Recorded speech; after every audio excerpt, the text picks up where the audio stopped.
കോതമംഗലം നിയോജക മണ്ഡലത്തിൽ 14 റൗണ്ട് വോട്ടെണ്ണൽ പൂർത്തിയായപ്പോൾ 73,479 വോട്ടുകൾ നേടി ഷിബു തെക്കുംപുറം ഉജ്ജ്വല വിജയം സ്വന്തമാക്കി.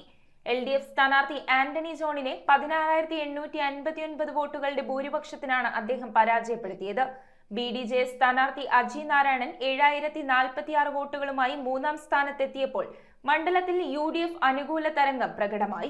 വാശിയേറിയ പോരാട്ടത്തിനൊടുവിൽ കോതമംഗലം നിയോജക മണ്ഡലത്തിൽ UDF സ്ഥാനാർത്ഥി ഷിബു തെക്കുംപുറം ഉജ്ജ്വല വിജയം സ്വന്തമാക്കി. ആകെ 14 റൗണ്ട് വോട്ടെണ്ണൽ പൂർത്തിയായപ്പോൾ 16,889 വോട്ടുകളുടെ ഭൂരിപക്ഷത്തിനാണ് അദ്ദേഹം നിയമസഭയിലേക്ക് തെരഞ്ഞെടുക്കപ്പെട്ടത്. ഷിബു തെക്കുംപുറം ആകെ 73,479 വോട്ടുകൾ നേടി. സിറ്റിംഗ് MLAയും LDF സ്ഥാനാർത്ഥിയുമായ ആന്റണി ജോണിനെയാണ് ഷിബു തെക്കുംപുറം പരാജയപ്പെടുത്തിയത്.